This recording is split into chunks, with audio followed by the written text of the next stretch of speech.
जय हिंद दोस्तों। आज की इस क्लास में हम बात करने वाले हैं बांझपन एवं सहायक जनन प्रौद्योगिकी के बारे में, जिसको हम इंग्लिश में infertility and assisted reproductive technology के नाम से जानते हैं।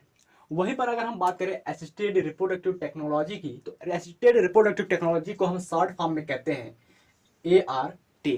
आपके बुक में कहीं कहीं पर ART लिखा हुआ आ जाता है और बहुत से लोग परेशान हो जाते हैं कि आखिर में ये ART क्या है।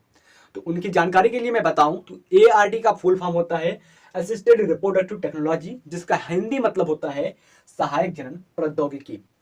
दोस्तों, आज की इस क्लास में आपको ढेर सारी जानकारियां मिलने वाली हैं और आप उन सारी जानकारियों को इकट्ठा करने करें और वीडियो को पूरा अंत तक देखें। तो दोस्तों, आप सभी जानते हैं कि जो प्यूबर्टी की एज होती है, यौना आरंभ की जो अवस्था होती है, उस समय ढेर सारे हार्मोन्स का श्रावण होता है और उन हार्मोन्स का आपस में रिएक्शंस भी होता है और साथ में उसी समय सेक्स ऑर्गन्स में भी डेवलपमेंट होता है। दैट मीन्स जो जननांग होते हैं, जो जनन होते हैं, उनमें भी विकास होता है। वहीं पर बात करें हम प्यूबर्टी एज की, प्यूबर्टी अवस्था की बात करें, यानी कि यौन आरंभ की अवस्था की बात करें, तो जो नर होती है और मादा होती है, उनमें यौन आरंभ की जो अवस्था होती है वो अलग अलग होती है। अगर हम फीमेल की बात कर ले, यानी कि मादा या फिर स्त्री कह ले या फिर लड़की कह ले, तो उनमें जो यौन आरंभ की अवस्था होती है वो होती है 12 से लेकर के 16 वर्ष तक। और हम मेल की बात कर ले, यानी कि लड़कों की बात कर ले, या फिर आप पुरुष कह लीजिए, नर कह लीजिए, कुछ भी कह लीजिए, अगर उनमें हम यौन आरंभ यानी कि प्यूबर्टी की बात करें, तो जो प्यूबर्टी की एज होती है मेल में वो होती है 14 से लेकर के 18 वर्ष तक। और इसी प्यूबर्टी एज में कई सारे द्वितीयक लैंगिक लक्षण भी दिखाई देने लगते हैं। जैसे कि हम बात करें फीमेल में, तो फीमेल में जो स्तन ग्रंथियां होती हैं, यानी कि मैमरी ग्लैंड जो होती है, वो बहुत तेजी से विकसित होती हैं, बहुत तेजी से उसमें डेवलपमेंट होता है और अंडोत्सर्ग की क्रिया भी शुरू हो जाती है। और दूसरे नंबर पर बात करें अगर हम मेल में यानी कि लड़कों में बात करें, तो लड़कों में देख रहे हैं दाढ़ी मूछें आने लगती हैं, आवाज भी भारी होने लगता है। और हम आपको बता दें कि अत्यधिक हार्मोन्स के श्रावण की वजह से उनका कंट्रोल नहीं हो पाता है, जिनकी वजह से लड़कों और लड़कियों के द्वारा कई गलत कदम उठाए जाते हैं। वहीं गलत कदमों में से एक लड़कों के लिए बहुत ही बुरी लत लग जाती है लड़कों को, जिसको हम हस्त मैथुन कहते हैं। हस्त मैथुन एक ऐसी लत है जिसकी वजह से लड़का बांझ बन सकता है। हस्त मैथुन, चलिए जानते हैं हस्त मैथुन किसे कहते हैं। देखिए, हस्त मैथुन जो होता है उसकी वजह से जो मेल का लिंग होता है, यानी कि जो पेनिस होता है, वो लचीला हो जाता है, कमजोर हो जाता है, जो कि मैथुन क्षमता में कमी उत्पन्न करती है। देखिए, और वहीं पर दूसरे नंबर पर बात करें लड़कियों की, तो लड़कियों में भी हार्मोन्स की वजह से कई सारे गलत स्टेप्स उठाए जाते हैं, जिसकी वजह से वो बांझपन का शिकार हो जाती हैं, इनफर्टिलिटी का शिकार हो जाती हैं। ठीक है, तो मैं आपसे कहना चाहूंगा कि आप कोई भी ऐसा गलत कदम ना उठाएं जो कि आगे चल के आपके लिए हानिकारक हो और लोग ताना मारे। तो इन सभी गलत कदमों से आप अपने आप को बचाए रखिए। अगर नहीं कंट्रोल होता है तो घर वालों से बोल दीजिए, घर वाले उसका उपाय कर देंगे। तो चलिए आज की इस क्लास को हम शुरू करते हैं। मनुष्यों में बांझपन, यानी कि हम बात करेंगे इनफर्टिलिटी इन ह्यूमन के बारे में। तो ऐसे दंपत्ति यानी कि मैरिड कपल किसे कहते हैं, यानी कि एक लड़का है एक लड़की है, उसकी आपस में शादी करा दी जाए तो उसे मैरिड कपल कहते हैं, दंपत्ति कहते हैं। जो संतान उत्पत्ति में असफल रहते हैं, यानी कि संतान बच्चे को जन्म देने में असफल रहते हैं, बच्चे को जन्म नहीं दे पाते हैं, ऐसे दंपत्ति को लोग बाज यानी कि इनफर्टाइल कहते हैं। तथा उनकी इस असफलता को, बच्चे उत्पन्न न कर पाने की इस असफलता को बांझपन यानी कि इनफर्टिलिटी कहते हैं। आई होप ये लाइन आपको अच्छे से समझ में आ गई होगी।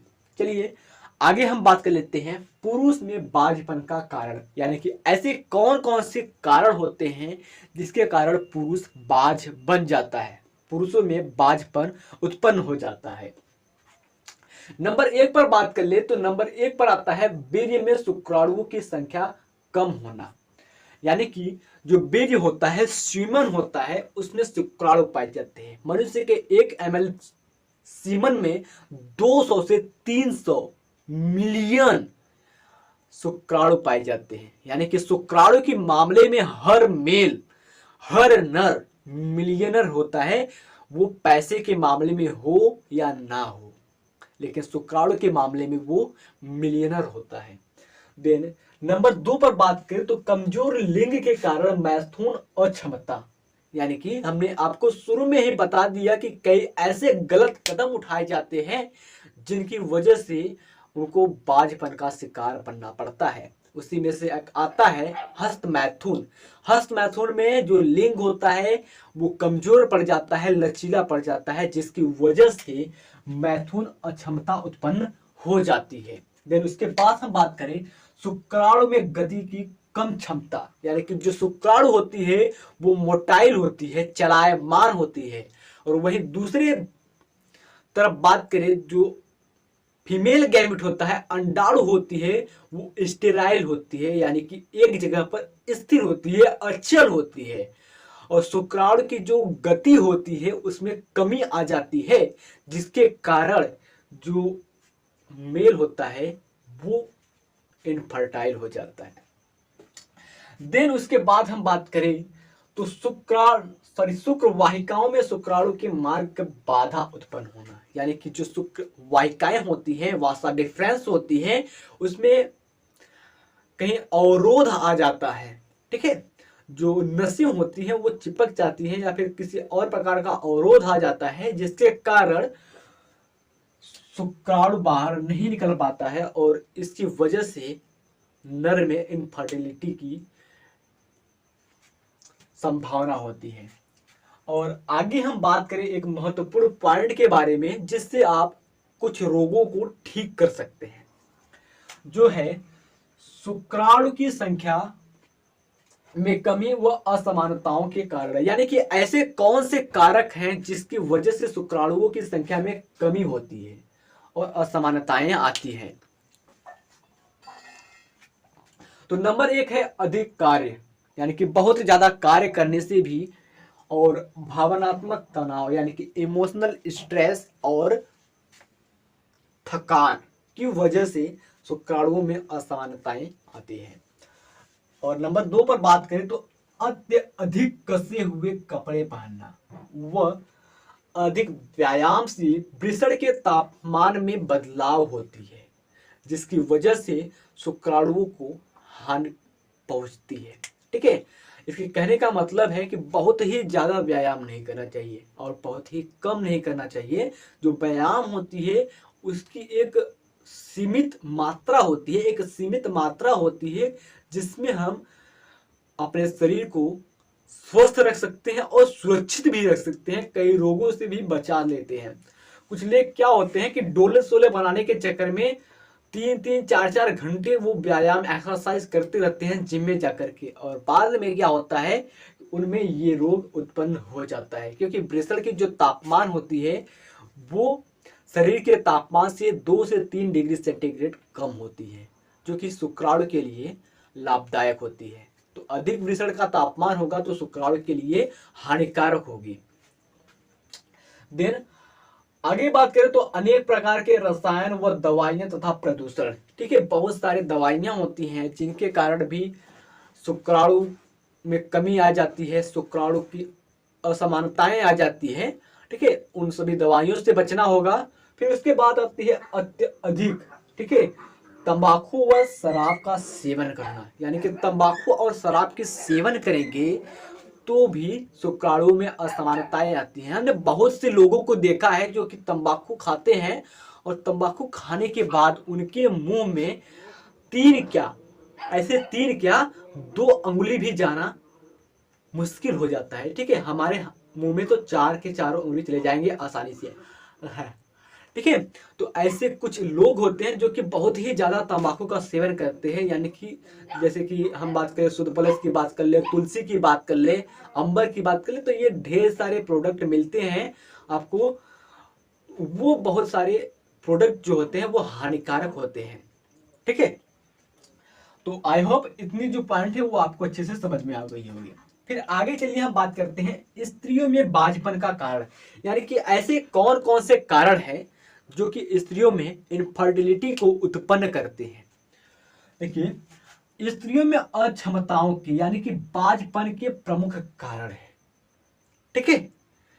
चलिए नंबर 1 पर बात कर ले तो अंडाशय में अंड जनन व अंडोत्सर्ग में गड़बड़ी, यानी कि जो अंडाशय होती है, ओवरी जो होती है, ठीक है, उसमें अंड जनन की क्रिया यानी कि ओव्यूलेशन या फिर इसी को हम अंडोत्सर्ग कहते हैं, उसमें गड़बड़ी हो जाती है, तब पर भी बाझपन की शिकायत होती है।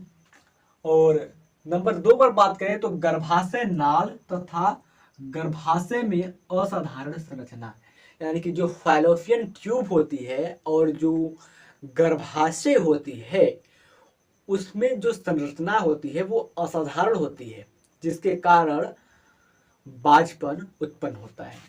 नंबर 3 पर बात करें तो गर्भाशय तथा योनि में संक्रमण। तो गर्भाशय और योनि में संक्रमण कैसे होता है?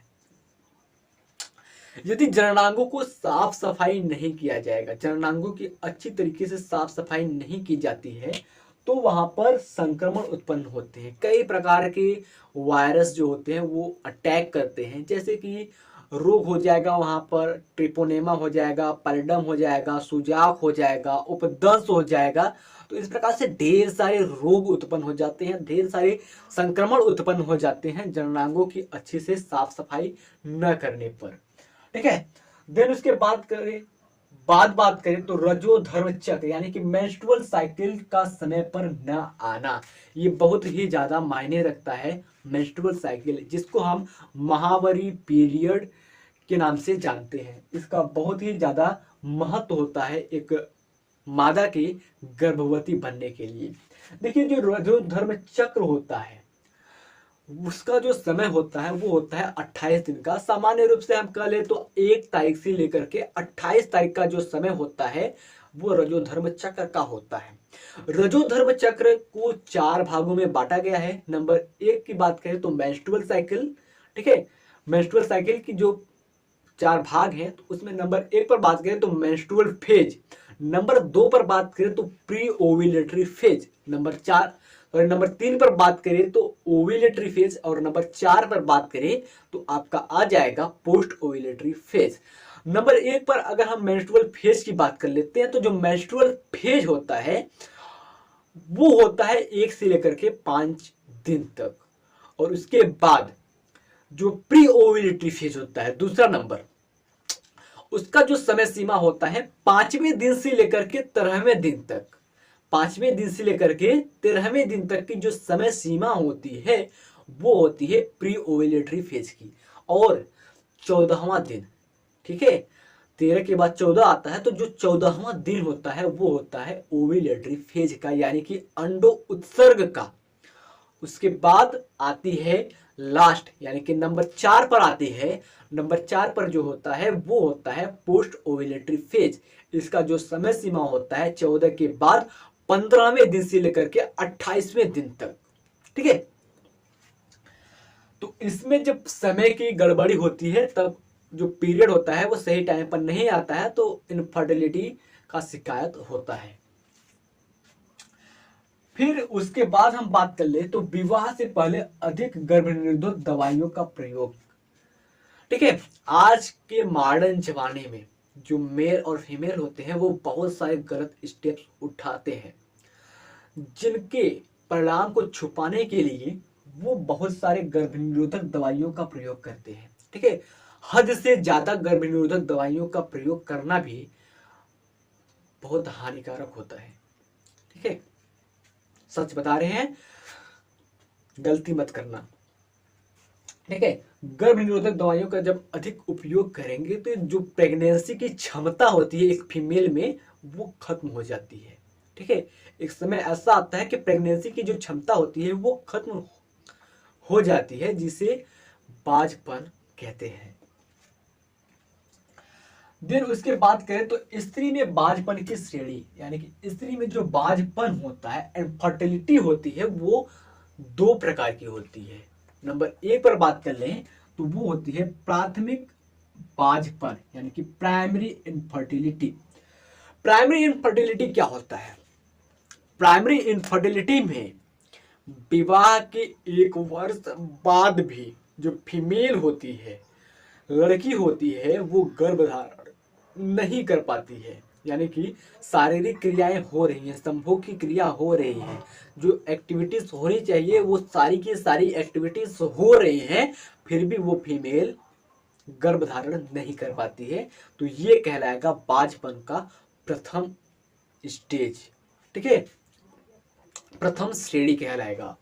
और नंबर 2 जो होता है, यानी कि द्वितीयक बाझपन, सेकेंडरी इनफर्टिलिटी, इसमें क्या होता है कि इसमें शादी के 1 वर्ष बाद जो फीमेल होती है, 2 वर्ष बाद या फिर 1 वर्ष बाद जो फीमेल होती है, वो गर्भ को धारण कर लेती है, प्रेग्नेंट हो जाती है, लेकिन जो उसका गर्भ धारण का समय सीमा होता है, 9 महीने का जो पीरियड होता है, वो पूरे 9 महीने तक नहीं हो पाता, बीच में ही गर्भपात हो जाता है, यानी कि बच्चा खराब हो जाता है, और इसे हम द्वितीयक बाझपन यानी कि सेकेंडरी इनफर्टिलिटी के नाम से जानते हैं।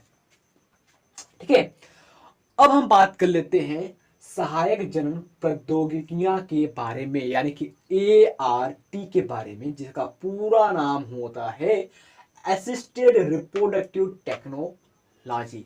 अभी तक हमने पढ़ा बाध्यता के बारे में, यानी कि बाझपन के बारे में, बाझपन कैसे होता है और क्या होता है। अब हम पढ़ेंगे उस बाझपन से बाहर कैसे निकला जाए।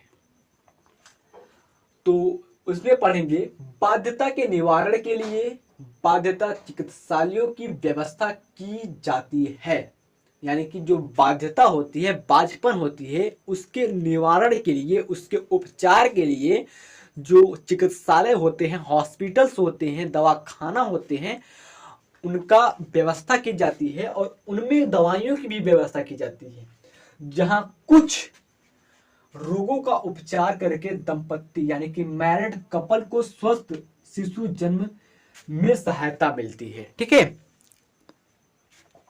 तो क्या हमने बताया कि जो कपल्स होते हैं, मैरिड कपल्स यानी कि शादीशुदा लोग, उनमें जो कुछ रोग होते हैं जो कि दवाइयों के द्वारा ठीक हो जाते हैं, ऑपरेशंस के द्वारा ठीक हो जाते हैं, तो उनका उपचार किया जाता है, जिससे वो एक स्वस्थ शिशु को जन्म देते हैं, स्वस्थ बच्चे को जन्म देते हैं। लेकिन दुर्भाग्यवश कुछ रोग ऐसे भी होते हैं जिनका दवाइयों से उपचार नहीं किया जा सकता, जिसके कारण वो माँ बाप बनने में असफल रहते हैं। लेकिन हाँ, एक खुशी की बात है, विज्ञान की एक चमत्कार है जिसके द्वारा वो बच्चे को जन्म दे सकते हैं, वो है परख नली शिशु, जिसको हम टेस्ट ट्यूब बेबी के नाम से जानते हैं। इसके जैसा, टेस्ट ट्यूब बेबी के जैसा और कई विज्ञान के आविष्कार हैं, जिसके द्वारा एक कपल, मैरिड कपल जो होता है, वो संतानों उत्पत्ति में सफल हो सकता है। जैसे कि नंबर 2 पर बात करें तो हम आर्टिफिशियल इंसेमिनेशन, फिर उसके बाद हम बात कर लें तो वो होती है सरोगेट मदर। ठीक है, इसी प्रकार से ढेर सारी चमत्कार हैं, ढेर सारे उपाय हैं, जिनके द्वारा एक कपल जो होते हैं वो माँ बाप बन सकते हैं। मैं आशा करता हूं दोस्तों, जितनी भी बातें हमने आपको बताई हैं वो सभी बातें आपको अच्छे से समझ में आ गई होगी, और समझ में आ गई हो तो प्लीज़ वीडियो को लाइक कीजिए, चैनल पर नए हैं तो चैनल को सब्सक्राइब करके बेल आइकन को प्रेस कर दीजिए, ताकि आने वाले हर क्लास का नोटिफिकेशन आपके पास पहुंच सके। और मिलते हैं आपसे नेक्स्ट वीडियो में, तब तक के लिए जय हिंद, जय भारत।